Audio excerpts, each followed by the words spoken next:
வாழ்த்தி மகிழ்வோம்.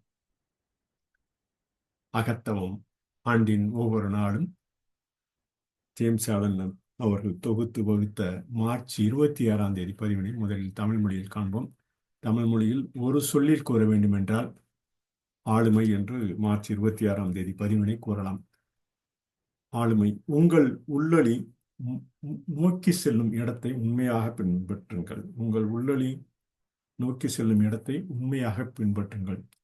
உங்கள் குறைபாடுகளை உணர்ந்து அவற்றை கடக்க வேண்டியதன் உண்மையினை உணர்ந்தால் நீங்கள் விரைவில் அல்லது பின்னர் கடமை மற்றும் தன்னலமற்ற அன்பில் அவ்வாறான தூய்மையான சூழ்நிலைக்கு அப்பொழுதே உயர்ந்து விடுவீர்கள். எதிர்காலத்தில் இருண்ட பொருண்மைகளை நீங்கள் காட்சியாக்க கூடாது.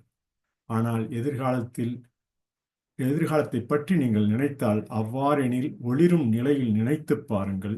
எல்லாவற்றுக்கும் மேலாக ஒவ்வொரு நாளும் உங்கள் கடமையை செய்யுங்கள்.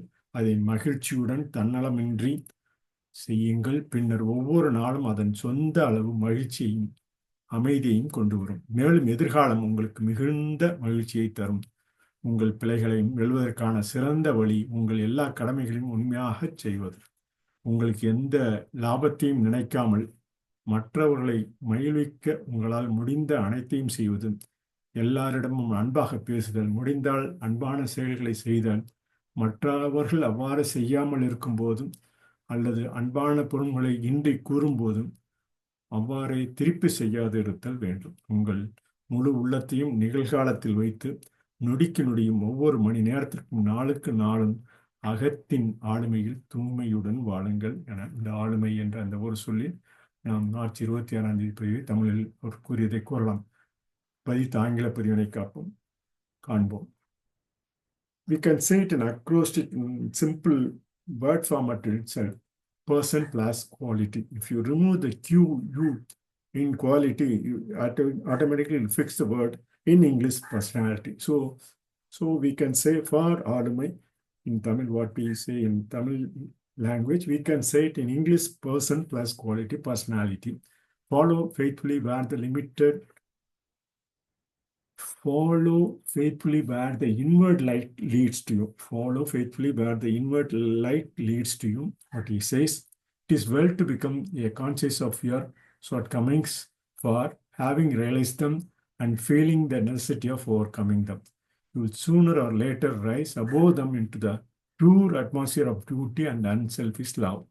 You should not picture dark things in the future, but if you think of the future at all, think of it as bright.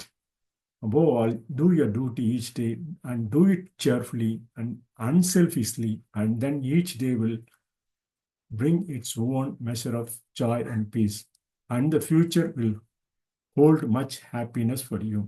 The best way to overcome your fault is to perform all your duties faithfully without thinking of any gain to yourself, and to do all you can to make others happy, speaking kindly to all, doing kind things when you can, and not retaliating when others do or say unkind things. Put your whole heart into the present, living it minute and minute, hour by hour, and day by day, self-governed and pure. So we can say in single word with the person plus quality, we can say personality in English. Tamil மொழியில் ஆளுமை என்ற சொல்லினை March 26 அவர் கூறியவற்றுக்கு அகத்தம் ஆண்டின் ஒவ்வொரு நாளும் என்ற March 26 பதிவு கூறலாம் என கூறி இந்த அகத்தம் ஆண்டின் ஒவ்வொரு நாளும் இந்த பதிவினை நிறைவு செய்யணும். நன்றி, வணக்கம்.